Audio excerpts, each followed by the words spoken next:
Hi everybody! Today I would like to tell you about a very interesting project in the DeFi sector. It is the Euler Lending Protocol.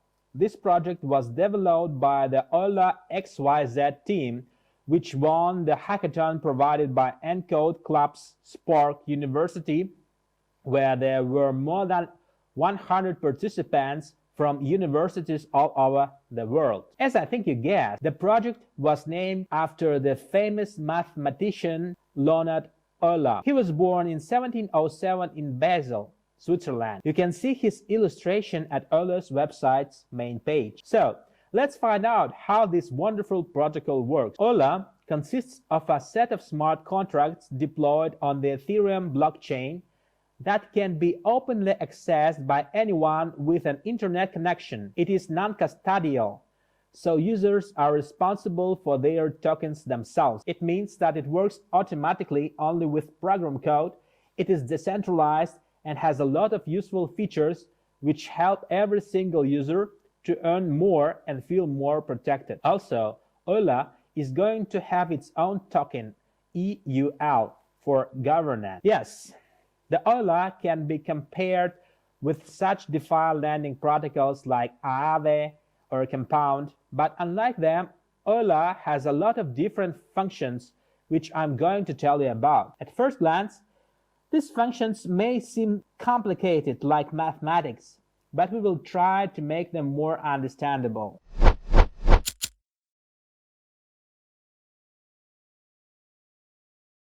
When we say permissionless about listing assets at Euler, we mean that there is no centralized listing decision-making mechanism. So there are no big guys from centralized exchanges who decide whether these assets are listed or not. Euler lets its users determine which assets can be used as a subject of borrowing or lending. But Euler not only gives us fresh decisions on DEX borrowing, but it also uses Uniswap mechanism to determine which assets to list. Each asset which has WETH pair at Uniswap can be listed at Euler too. Having done with permissionless listing, we should move towards to see which novelties Euler gives to us to expand our experience in DeFi lending asset tiers. As I think you know, the majority of DeFi lending protocols require collateral in crypto in order to borrow assets. But at the same time,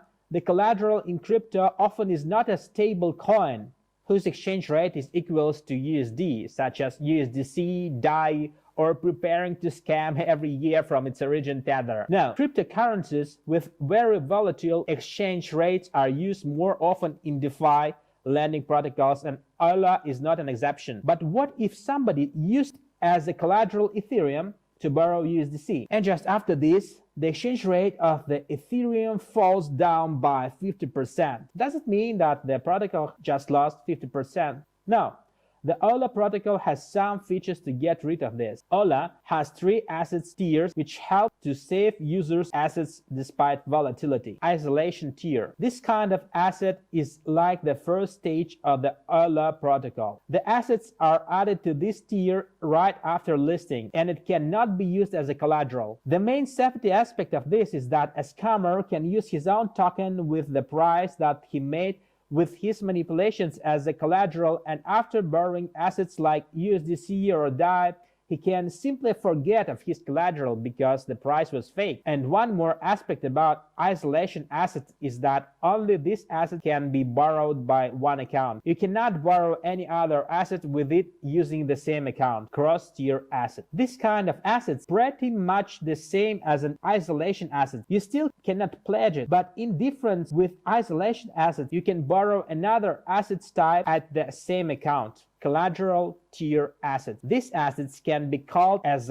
queen assets in the protocol because they can be used as a collateral, which means that they have already been checked and marked as a goodwill. If compared with chess, the collateral tier assets can be as a queen asset. It can do practically everything in the protocol like the queen does at the chess field. You can borrow it, you can lend it in pairs, and as the most important, you can pledge it.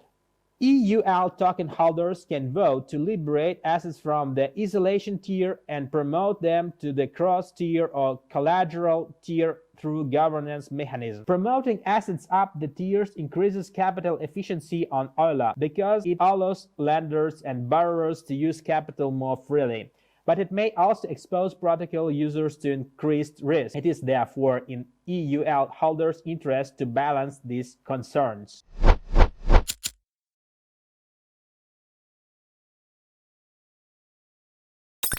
Let's try to understand how to lend and borrow assets at Euler. Practically, it is the same as at other DeFi lending protocol. You take your crypto liquidity and put it to the Euler's liquidity pool, and you receive some amount of E tokens of ERC20, similar to compound C tokens standard, as the confirmation of your deposit. Borrowers take liquidity out of a pool and return it with interest. Thus, the total assets in the pool grows through the time. Also, there are two interesting features which are deployed in lending and borrowing sections of the protocol. They are tokenized debts and protected collateral. Tokenized debts. Euler tokenizes debts on the protocol with ERC20 compliant interfaces known as D-token. This feature is made to help managing assets. In other words, you can put different assets such as USDC, ETH, or DAI in one D-token, and after this do some manipulation with it without need to interact with each one borrowed token. It is like putting a lot of things in one basket and then transferring it somewhere rather than transfer each subject in this basket separately. This token can be used to create derivative products that include debt obligations. Also, interesting part concerning D-tokens is that rather than providing non-standard methods to transfer debts, Euler uses the regular transfer approved ERC20 method. However, the permissioning logic is reversed. Rather than being able to send tokens to anyone but requiring approval to take them, D-tokens can be taken by anyone, but require approval to accept them. This also prevents users from burning their D-tokens. For example, the zero address has no way of approving an inbound transfer of D-tokens. Protected collateral. Another interesting feature is protected collateral. Usually, at DeFi lending protocols, the collateral is available for lending. In Euler, there is an option to protect collateral from lending, and of course, the user will not have interest in this case, but he can be protected from borrower's default. Also, there are such functions like deferred liquidity, feeless flash loans, and risk-adjusted borrowing capacity. But we don't have enough time to speak about it in this video, so guys, don't be lazy. Go and check the white paper, and you can ask your questions in Euler's Discord. Believe me, you will get very quick and professional answer. The link to Euler's Discord and white paper is in the description below this video, and we are going to the next wonderful features of this protocol.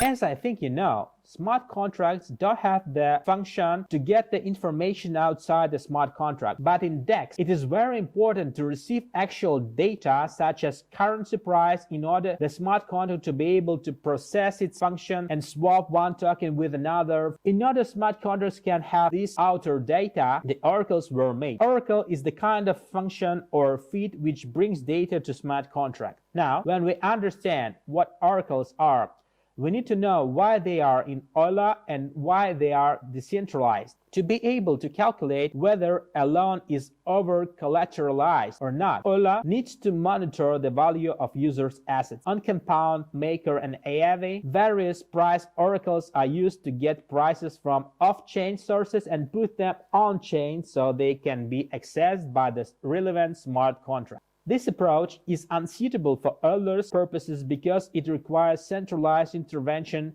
whenever a new lending market needs to be created. Euler therefore relies on Uniswap v3's decentralized time-weighted average price or TWAP. The reference asset used to normalize prices on Euler is Ether, WETH, which is the most common base pair on Uniswap. While speaking about centralized interventions of price, I would like to tell you a story about LIBOR scandal. The LIBOR scandal was a series of fraudulent actions connected to the LIBOR, or London Interbank Offered Rate, and also the resulting investigation and reaction. LIBOR is an average interest rate calculated through submissions of interest rates by major banks across the world. The scandal arose when it was discovered that banks were falsely inflating or deflating their rates so as to profit from trades or to give the impression that they were more creditworthy than they were. That is why Euler doesn't trust centralized price data too, because it can be easily manipulated. Only math, only decentralization. As I said earlier, Euler uses Uniswap's time-weighted average price, or TWAP. It is calculated using the geometric mean price of an asset over some interval of time. TWAP resistant to price manipulation attack. It cannot be manipulated within a transaction or block, for example with flash loans or flash bot, because it is calculated using historical data. It is also expensive to manipulate using large market orders, because the manipulated price must be maintained for some period of time relative to the TWAP time interval. Second, the smooth nature of TWAP helps to remove the impact of price shocks on the borrower. In the event of a large trade, the current price on Uniswap can be moved significantly. Usually, arbitrage bots will quickly converge this to the broader market value. So the maximum of deviation of the TWAP will only be a fraction of the temporary price movement. This prevents some unnecessary liquidations and loans that may quickly become under-collateralized. Third, instead of instantly jumping between two price levels, TWAPs change continuously second by second. This property is used by Euler's liquidation process to implement Dutch auctions that reduce the value captured by miners and front-running bots.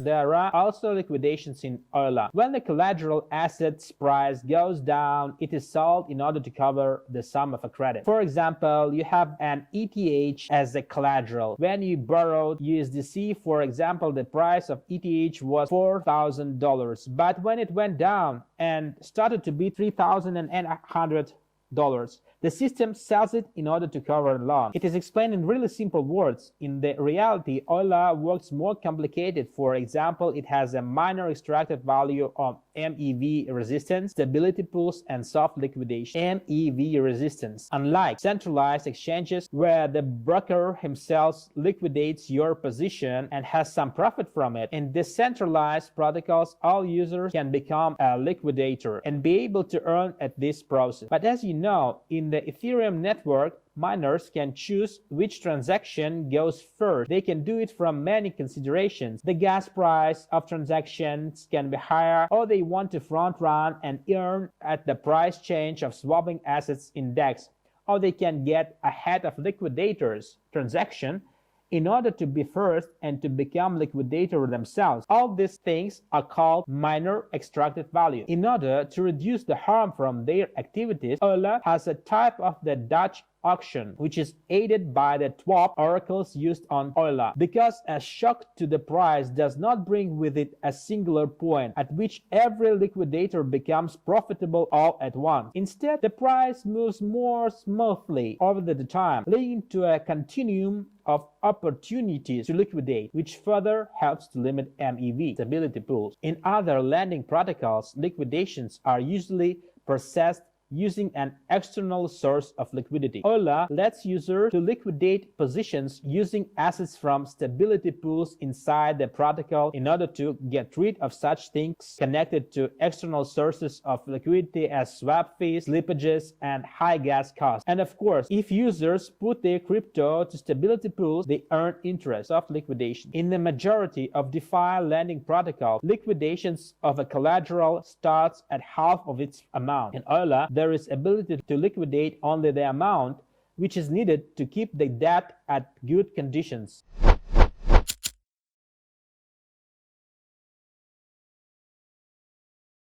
Yes, unfortunately, in rare circumstances, bad debts can appear in Euler protocol too. like in any other credit system. It is inevitable.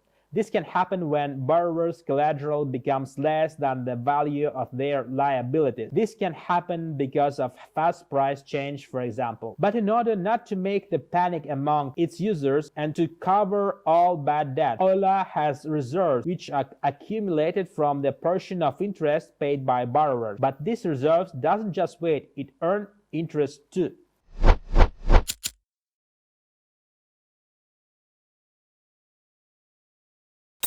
Other DeFi lending protocols use static linear or piecewise linear interest rate models to guide the cost of borrowing on their protocol. Static models work well if they are appropriately parameterized ahead of time, but can be problematic when parameterized incorrectly, and it can lead to the cost of borrowing being underpriced or too expensive. Reactive interest rates. To avoid the problem of having to choose the right parameters for every lending market, Euler uses control theory to help autonomously guide the cost of borrowing towards a level that maximizes capital efficiency on the protocol. This gives rise to reactive interest rates to market conditions for the underlying asset in real time without the need for ongoing governance intervention. Also, there are such functions as gas optimizations, transaction builder, and sub-accounts. You can also learn about it in Euler's white paper.